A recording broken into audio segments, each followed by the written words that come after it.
Hello out there, YouTubers, and welcome to PE Slick Podcast. I'm your host, Matt here. Each week I'm going to bring you something different in terms of leadership, ministering, entertainment, book authoring, and much more. But before we begin each time, I'm going to be airing a classic throwback commercial from back in the 80s or 90s or 2000s for my personal liking. Stay tuned.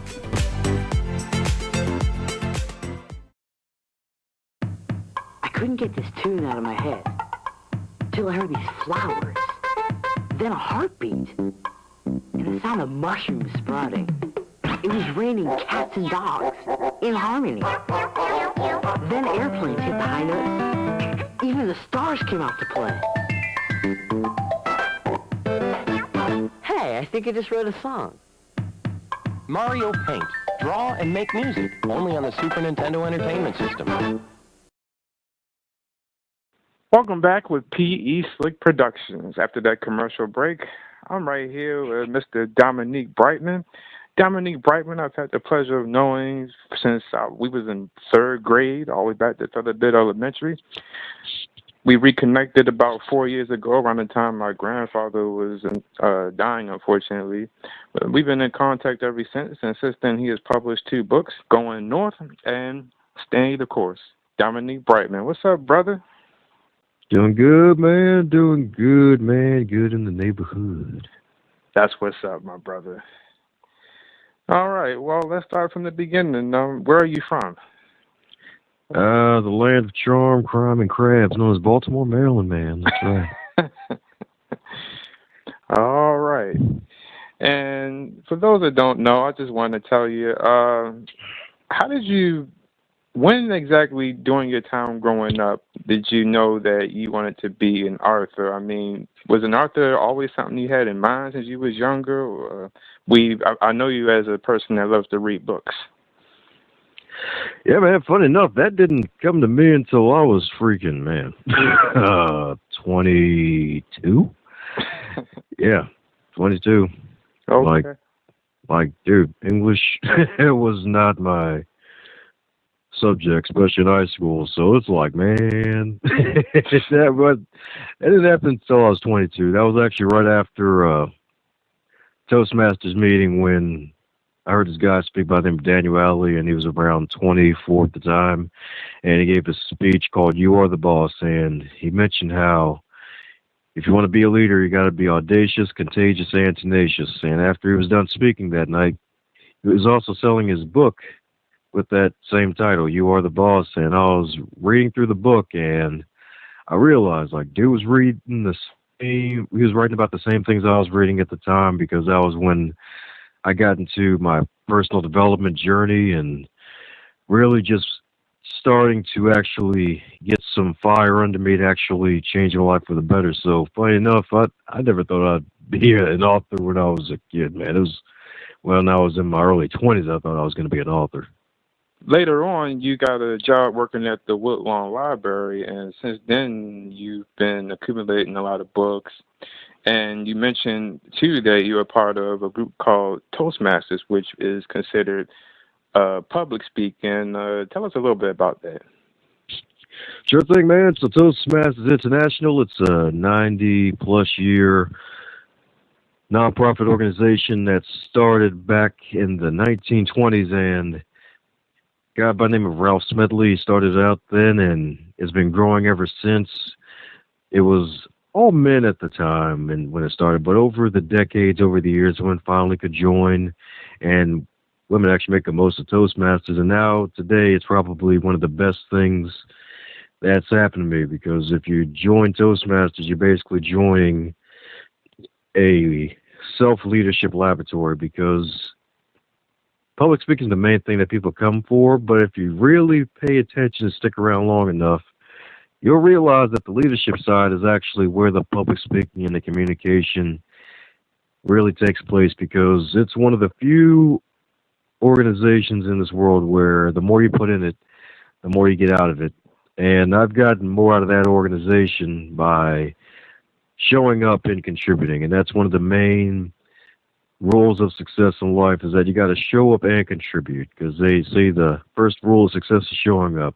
Well, part two is contributing, and I got to tell you, I've contributed time, talent, and treasure to the organization. I've gotten out more than I had ever imagined. I never thought I'd be an author, let alone a best-selling one, and that if I actually didn't join Toastmasters. So if you yourself are a Toastmaster, you should definitely visit a local club and see if it's a good fit. Join the club, attend regularly, prepare speeches, give talks, and then just communicate and just show up and contribute, because that's the main thing. Because a lot of folks, they may invest in certain things, but if you don't do anything with your investment, then you're basically making everything null and void, because you can invest all day in something, but if you don't really take advantage of your investment, then you really have nothing.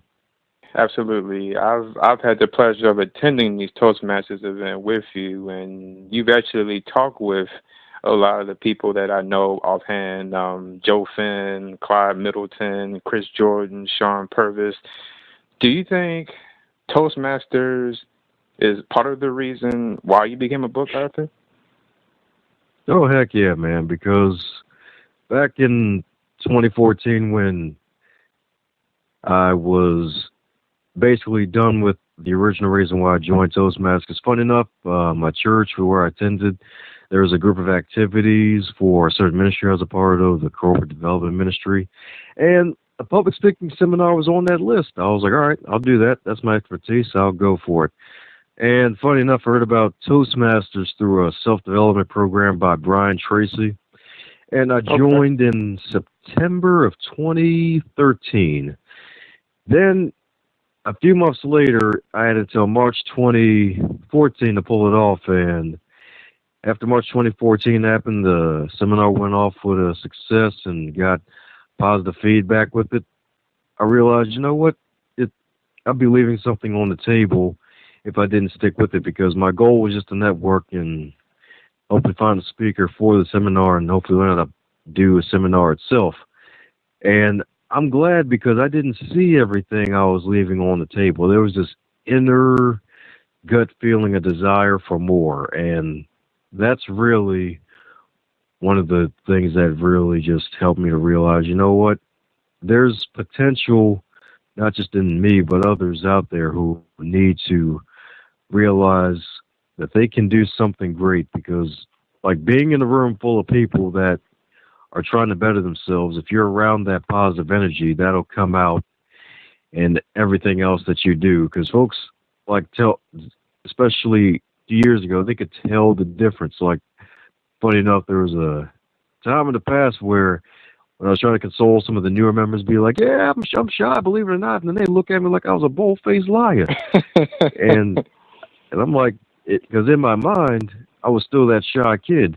But on the outside, I already transformed, and I haven't mentally caught up with it yet.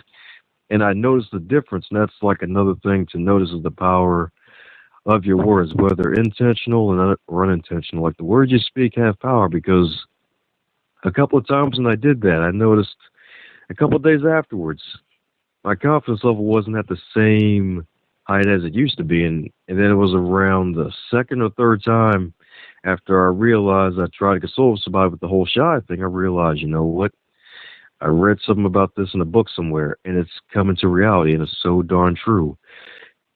What I was saying was very true, and I made a reality. So you have to be careful of the words you say, because even though talk is cheap, talk is also expensive, because it manifests to me. I wasn't as confident. I made sure I dropped that nonsense, and I no longer tell folks, like, yeah, I'm not the shy guy before. I'm more confident than ever before, and it's always good to just, do the good stuff right there. Absolutely, man. So you released your first book, Going North: Tips and Techniques to Advance Yourself, back in 2017. What was that feeling like for the first time after years of reading and doing Toastmasters and getting advice in terms of leadership? And you probably gave leadership advice to other people as well, which you have. What was that feeling like when it was like, I'm going to finally do this. I'm going to drop my book, and here it is, Going North. Yeah, man, it was an interesting process because I was going off of stuff I got from a life coach I had at the time and followed his footsteps and just went on Create Space, got a book designer, and someone designed the book cover for me. And when I got the first copy in the mail, I just stood there, looked at it, and was in disbelief because my name was on the bottom of the book. It's like I went from reading books to writing books. And for anyone who's familiar with pro wrestling, and you see Shawn Michaels, the pro wrestler, WrestleMania 12, they talk about the boyhood dream has finally been realized when he raised both his arms in the air with the referee with the belt around his waist, and then he just bows down to the belt in the middle of the ring. And then funny enough, in his biography, he talks about in the hotel room, he would just go in, he'll turn with the belt, and then just turn the lights off and stare at the belt for an hour. That's how it was for me when I got the first author copy of the book. I was in disbelief because the thing was, when the cover was designed, I did a couple draft sketches of how I wanted it to look like, and it just came out better than before, and I resonated with it immediately. And then when I held it in my hands, it just felt real. It's like, even though you may have like a digital copy of the book out there, when you get it in your two hands, it's really, really real. It just feels fully real after that. It was darn real. It's like I became world champion, man. That's really how it felt for the person right there. It was just like, man. Yeah. The boyhood dream was realized, and it wasn't even a boyhood dream. Yeah, it was like, man, wow, I done wrote a book. I did it, wow. In your book, which is a very good book, I had my copy. I done went through it over and over again, and I love your book, I gotta tell you. Let me give you your props. You the man. One thing that I like that's good that's in your book as well is in the back, because as we've talked about you being a book reader, you listed 100 books for dynamic living. Now, would you consider these 100 books some of your favorite classics that you personally have read to encourage others as well? Oh yeah, every book on that list in the back, I've either read it to completion or listened to it in its entirety, the unabridged version. So yeah, definitely. And thing is, like that list isn't really a complete list. I don't think it ever will. Oh yeah. It's not really complete because it's like, I mean, I'm always learning and growing, and different books have different meanings at certain times in your life. Like John Maxwell, for instance, his book, The 21 Qualities of a Leader, my favorite book by him of all time. Like, that was the most powerful book I read at the time outside of the Bible itself. And it's like leadership is good, and then some other books that may not resonate with me, like My Utmost for His Highest, that devotional book. Like, that's a great book, but I may move on to other things like some Napoleon Hill's, other works like A Year of Growing Rich and other things like that. Mm-hmm. So yeah, man, definitely a essential list full of some classic favorites. The other thing I love about your book, and you mentioned it and when you was interviewed, let me mention, you've also been interviewed by Fox 45 and radio stations. And the one thing you mentioned in your interview that I love that you brought in your book is the rave. Now, can you explain to those who may not have witnessed that interview or read, what does the rave mean and stand for, RAVE? Yeah, man, it stands for glow sticks, man. So you just pull out these glow sticks out of your back pocket, or if you're a lady ain't got no pockets, you just pull out your skirt, or and then you just crack it open and you oh my goodness, wave in the air, and then you imagine yourself as Terry Crews, and I was messing with you, man. Oh my goodness gracious! I was thinking, what? Yeah, man, rave. All righty. I was saying, no, the rave is my way of how I developed a rock-solid positive mental attitude. So the R, that's for reading great material. The A is for audio immersion, making sure you immerse yourself with great audio material. The V is for visual stimulation, making sure you're aware of what you put your eyes in front of. So whether it's through TV, your phone, aka the zombie apocalypse device, or also like even visualization as well. And then the E is for encouragement, encouraging yourself and others. Now, as I mentioned, you was interviewed. Were you nervous at all being interviewed on television, like on Fox? Oh heck yeah, man! I had all this training for years. I spoke in front of hundreds of people as a teenager, and it was right before the interview. I was cool, calm, and collected. As soon as they went live, it's like that Mike Tyson quote just flashed before my thoughts. It was like, yeah, man. Everybody has a plan until they get punched in the face. Well, that was my punch in the face. When it was on, I was like, yeah, all right, we're on. And I just froze for a second, but I was able to come to quicker than expected, and had a hometown legend. I think it was a Tony Pagniotti, I believe, Mm-hmm. and like interviewing with him, man. Got through the interview and it was really great. It was one heck of a fun moment where it was the powerful quote that Grant Cardone is known for saying at one point, is that don't watch the news, make the news. It's like that's the mindset you got to have. It's like, all these folks writing books, all these folks starting podcasts. It's like, you know what?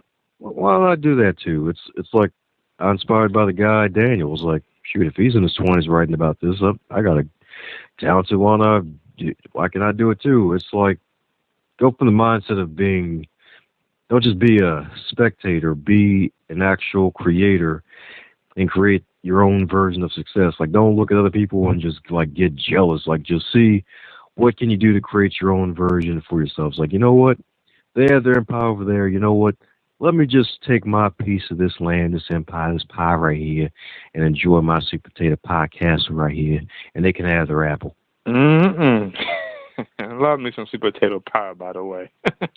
Oh yeah. Oh man. Now to sort of turn things a little bit, I just wanted to throw this question out at you. Now you lost your father a few years ago. What does your family think of your accomplishment, and what do you think your father would think of your accomplishment? Yeah, man, left field with that one. But yeah, so they're excited about it. My dad, he was going through dementia at the time, and he had the book read to him. My mom read the book to him, and especially the dedication page where I mentioned his name, and according to her, she said that he's a very smart man for writing that book. And I'm like, all right, cool. And they're just proud. It's like a family's proud, and they're just happy for me. And I'm just focusing on what's next and just trying to keep it going. And I know my dad's excited about it because it's one of the things. It's like he always used to tell me, get your education. Well, I don't have the highest form of an educational degree, at least not yet. That honorary doctorate is coming down the road, but I do have at least two books that I penned, and I'm grateful for that. And I'm really the first in the family that I know of to actually publish a book, let alone two books, and one of them being a bestseller book at that. So it definitely got to be excited, and I'm just honored, like, for to be in this world and to be able to say, you know what, if everything were to end today, sadly so, I can say at least I did something. Right. You're somebody that can really make somebody who's having a bad day into a positive day. And one of the quotes that you keep saying all the time is nature boy, and that you was a tree once. You got a lot of positive enthusiasm. I think that's something that the world needs today, a lot of. Yeah, man, they need it like water, man. What best advice has someone given to you in terms of being a writer, an author? The real work is when you're done writing and the book is published.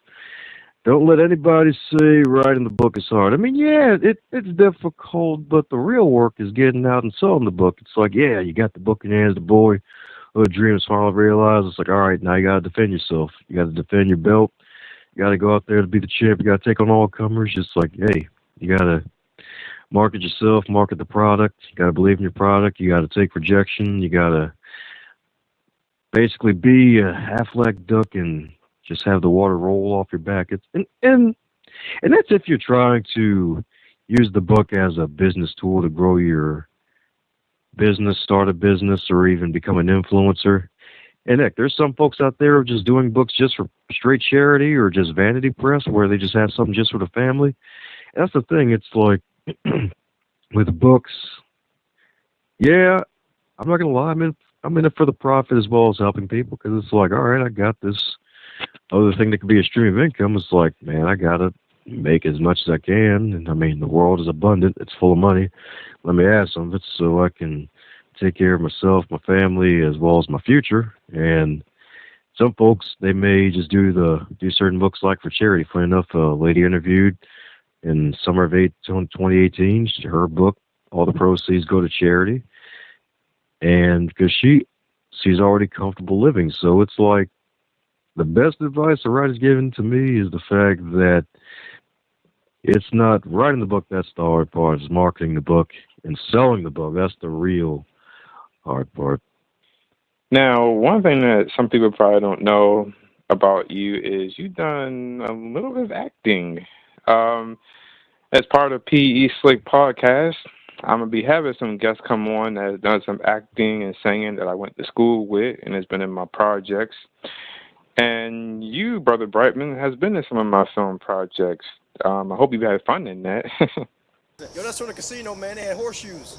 Horseshoes at the casino? Yeah, man. They had horseshoes. You don't even go to the casino. Yo, they got horseshoes. You are under arrest for extortions of money, and also there's including a expensive ring miss. Look here, man. You see this badge? Do I look stupid to you? Maybe. That's right. I was in them films, man. I'm telling you, man. It was crazy, man. I was doing cartwheels, and one guy had an Italian accent, and another guy, he was speaking French, and another guy was Steve Harvey, and another guy, like, had a freaking audio book, and then there was another guy who had a banana and a cucumber. Oh, my And goodness. there was a shootout with the cucumber, and the guy with the banana lost because when he ran out of banana bullets, he slipped on his own gun. So, it was crazy, man. Yeah. And you was in a band for a day with Sean Purvis, a motivational speaker, a Fistful of Fiasco. Oh, for real? Yeah, we both was in that, ironically. For one night, one day. Would you consider singing again? Hell no. That wasn't even singing. That was an improv routine. It should have just been me and Sean that night. Yeah, I know. That was one interesting night there. Fistful of Fiasco. Then you released your second book, which was Stay the Course. What was that like, releasing your second book after kind of a 2-year hiatus after your first one? Yeah, man, so Stay the Course. It was a powerful read. It was more from the heart, more in this one than the second one, because the first book, it was written on the dare. This book was basically proving to myself and those that are paying attention that it ain't over yet. Because this book is all about awareness, being aware of your life in 5 different areas. Because I myself wasn't aware at the time, and that was after a grief period. My first book was published back in 2016. My father passed away 6 months after it. Lost track of marketing the first book and the business itself, and even slacking off on the job when I didn't think I was, and I realized I wasn't self-aware, and that's where book number 2 comes in, Stay the Course, The Elite Performer's 7 Secret Keys to Sustainable Success. And this book itself, it's really all about being aware of yourself and the areas of your life. So being aware of your mindset, being aware of your time, because we all have the same amount of time in a week, and how we allocate actions to a certain amount of hours is all on us.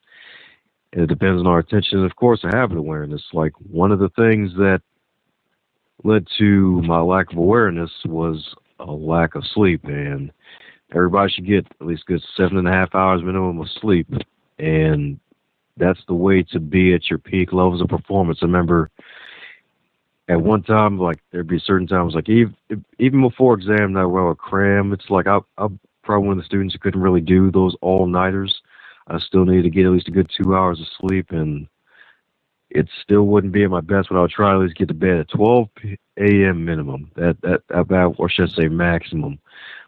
So that way I'd at least have a good 6 hours of sleep. So always get sleep, because if you don't get sleep, you're not going to be as effective as you want to be, need to be, and also it could also lead to weight gain as well, because if you're not careful, then you'll basically won't be as productive as you need to be. More leadership advice from Brother Dominique Brightmon. That's right. Pass around the offering plate, baby. That's right.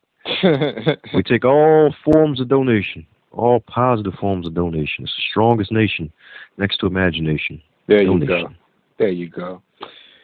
Now, you're also into podcasting, and you've interviewed a handful of talented book authors. What book author do you wish to bring on your podcast right now that you haven't interviewed right now? Oh, man, Shawn Michaels, dude. My favorite pro wrestler of all time. Shawn Michaels, like dude is like freaking inspiration as a Christian athlete. And kind of funny, I mean, I have an athletic build, but I'm not an athlete, but what's that tangent? But yeah, Shawn Michaels would be my dream guest on the podcast. I'd say John Maxwell would be another one as well. The only problem with him is that I wouldn't know what to ask him, because really, I wouldn't even know what to ask him, because dude has so much content. I love all of his writing. It's like it would really just be a spot to promote his newest book in the future, and like besides the classic question of advice, would you give your 25-year-old self? I wouldn't really know what to ask him, because it's like, dude has given me the tools. I'm honored to be one of his legacy legs, and it's like dude, but definitely Shawn Michaels and John Maxwell, those will be two. And heck, even another one probably Dennis Kimbrough as well, the guy who's behind the book of Think and Grow Rich, A Black Choice. Definitely love to get him, but definitely. Oh, and of course Grant Cardone. Yes, Grant Cardone. Love that guy. So those are four, and heck, even for a lady author, Forbes Riley. Yep, Forbes Riley. There we go. So there we go. Those are 5 people. Those are 5 people on the list. There you go. I hope if you guys are listening, whom we just named, I hope that maybe down the line you guys can link up and come on Dominique Brightmon's podcast, because he has a good podcast. There's always good leadership advice that comes from these interviews, and he's been going nonstop ever since. How many episodes you have been so far since you started? Let's see. At the time of this recording, we're 205 episodes in and counting. Every Monday and Thursday, new episode goes live with a different author. So yeah, man, that inspiration. Going North podcast. It's on all the podcatchers, even on YouTube. There you go. So do you film it like a seasonal show where you interview people in advance and then post one by one and have a season finale kind of break? Man, ain't no breaks, man. This is a marathon, man. I believe in the P. Diddy tactic of can't stop, won't stop, man. This is going, baby, man. I'm the Energizer Bunny, baby. I'm the chocolate Energizer Bunny, man. I keep on going and going and going. Man. This guy. Y'all, I've known this guy for years, so now y'all know it. Now y'all know what I be dealing with. That's why you love me, baby. There you go. So, if you can point something out, what do you think is Dominique Brightmon's plan for 2020? The plan is world domination. That's right. World domination. Starting with the grown-ups, because the kids are already taken by Disney. So, yeah, man, we're going to... That ain't my place. I'm about to say, okay, so we got Dominique Brightmon starring in a Star Wars remake, term domination. Okay. Oh, don't worry, that lightsaber's for the ladies. But now, its plans for 2020 is to do more than ever before. Some more speaking, another 100 episodes for the Going North podcast and doing, even doubling all my efforts on social media. So 2020, I haven't had my one word for that one yet. Heck, it might even be the year of abundance, or I could call it new vision, but it's not really a new vision. I'm sure someone else is using that already, and I like to be obscure slash ahead of people. So Right. who knows? It's definitely going to be a year of abundance. The Brightmon train is definitely going to be moving at a whole new level next year. Are there any plans for a third book in the making? Yep, third book's coming. It's going to drop like a Beyonce album. You ain't going to know when it's coming. Wow. Yeah, we're both Virgos, so I get to say that. Let me stop. Oh, my. That's right. That's right. Me and Beyonce. She ain't my fiance, but it's Beyonce. That's right. Oh, yeah. That's Okay. right. Cougar swag, baby. That's right. One thing I got to throw out there's a term that I came up with. Oh, Lordy. Leadership within communication. Now, because we're kind of in a time now where people they're reading, but they're getting their information via YouTube or TV. There are people who will take time to sit down and read. I know you do. I know when I go to Barnes and Nobles, I see that, and people in the library. Do you think leadership through communication, stimulation will still continue through reading, or do you think with the new advance of technology, you think that will change as time goes on?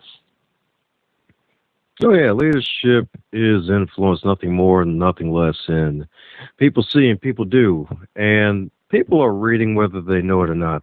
It may not be words on the screen or in a book or on a paper, but it could be body language. And just another podcast, buddy Lance Ecios, I mentioned like how communication is not just the words you speak, but more importantly, your visuals, like your body language. And the rest of your visuals is the other 93% of your communication. Words are the 7%. So folks can read your body language first before anything else. But as for like articles and everything else, people are still going to read. And those who are illiterate, I hope they learn to read. But like, hey, it's even though a lot of folks are publishing books and some folks still don't read books to completion, folks are still going to read, and communication is a fast to leadership. So I'd have to say the best way to get your communication on the right track is to read more. Try to read a book a month, or if you can, a book a week. And if you don't want to go the book route, try to go for 5 articles a week and eventually work your way up to a book. Like start small, then work your way up to big. Heck, even read one book for a whole year. As a Man Thinketh by James Allen. It's a pocket-sized book that's 64 pages. One guy said he's read that book at least 10 times and tries to read it at least once a year. So, heck, even reading small books and listening to folks that you want to sound like. A lot of folks, they have a Southern accent, and I've never lived in the South. It's because a lot of the folks I listen to, they have a Southern background, or they may be have a Southern twang, and I pick up on that twang itself. Not to mention, I usually try to keep a nice, chill, lackadaisical vibe from time to time, because a lot of folks are very emotional, and emotions are strong. And plus, it's like, you know what? The Southern twang, it's a nice thing, makes folks feel at ease. Until you get around a real Southern person that talks extra fast, you're like, oh, hell no, I understand a word you're saying. But yeah, communication, though. Yeah, communication is important. Just read more than before, and not just Facebook. Not just Facebook. Like read like go to LinkedIn, find an article. Go to like I'd say entrepreneur.com. Go to Lifehacker. Yep, Lifehacker. Definitely like Lifehacker. That's a good one. Go to places like that. Go to a local library. Pick up a book by John Maxwell, Dominique Brightmon, Mike Murdoch. Just pick up a good book, read it, and listen to the folks that you want to sound like, and listen to something positive. kind of like back to the rave method. It's not just all about reading, but also the audio, what you're listening to, what you're watching. Because whatever you listen to and put your eyes in front of the most is what you eventually become. Listen to what you become. So always making sure that you get that good information. There you go.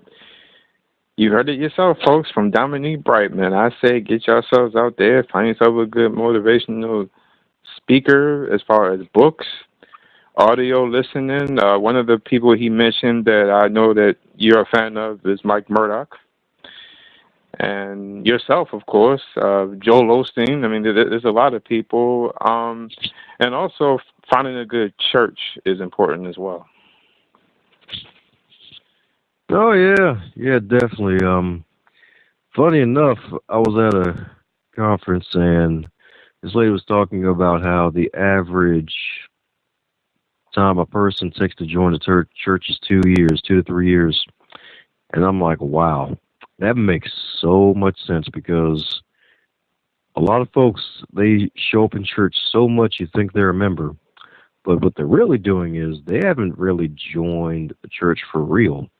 They just show up and they're feeling people out and saying, all right, I think I'm going to join now and make it official because one thing about your spiritual life, it's important to take care of that and going to a good church that will actually care for you and feed your soul and actually care about you, not try to hurt you because there's no hurt like church hurt, as a lot of people say, is the fact that folks take time with that, so always keep that in mind. Some things take more time than others, like going to a good church, because a lot of folks, especially in the chocolate community, have been hurt by certain organizations that have been raised a certain way, and they're like, I do not want to go there because I was forced to go there, and I want to do my own thing. So even if it's not church, making sure you do something to feed your soul and be around the right people that will help keep you in that right direction, because even though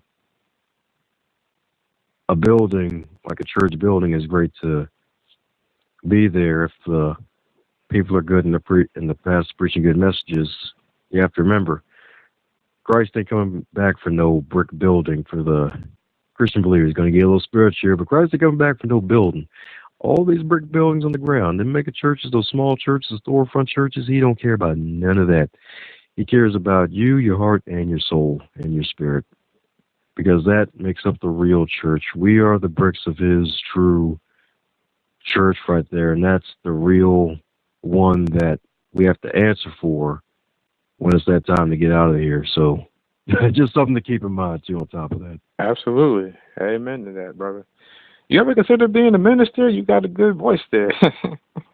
No, I get that a lot. Who knows? We'll see what God says. I'll leave it at that. Yeah. Well, before we conclude this interview, I do have one last question. You've given a lot of positive intake today as far as leadership, church, book writing, podcasting, yourself as well. Now, because we have so much going on in the world today as far as cyberbullying and people who is down, battling depression and need that uplifting and positivity. I even posted on Facebook not that long ago about how being positive and to try to erase the past, because you can't change what happened then. You can't change what's going to happen to your life today because it happened yesterday. Focusing today is what's important. What final advice, out of all the things we've talked about tonight, what is the advice you can give to the youth generation? No matter what happens today, the future can always be better. Because I remember back when I was in high school, I wasn't even looking 10 years ahead at all. And I never thought I'd be an author. I'd never be a host of a podcast. I didn't even know what a podcast was a good 10 plus years ago. And high school isn't final, or middle school or even elementary school. If someone 10 years old found this podcast and actually made it this far through it. But besides that point, like, no matter what happens, grade school isn't it, and that's only the beginning. Make sure you focus on living the best that you can and getting around the right people and grow up and advance yourself and get around folks who are developing themselves personally and professionally. Read the right books, listen to the right people, and keep developing yourself. And the folks that may have made fun of you in grade school may be the ones that would be asking you, man, what the heck happened? Like, dude, like you're doing all these awesome things now, man, and I didn't even know you had it in you. So remember, like today isn't final. Even though you should live today like it's a good day and bullying is on steroids, this isn't the end because life can always be better. And grade school isn't final because even though bills come when you get older, you still have a choice to make things better. Absolutely. Well, Dominique Brightman, I want to thank you for taking the time and especially being my first guest to come on P.E. Slick Podcast with your host, Ranger Matt, on board. Yeah, my man, the Ranger, baby, he's Park Ranger. Oh, boy. You know, I'm curious about you, man. I often wonder. That's right, Park Ranger, curious Stevie George, baby. Oh, buddy. All righty. We'll be back in just a few minutes after this classic throwback commercial right here.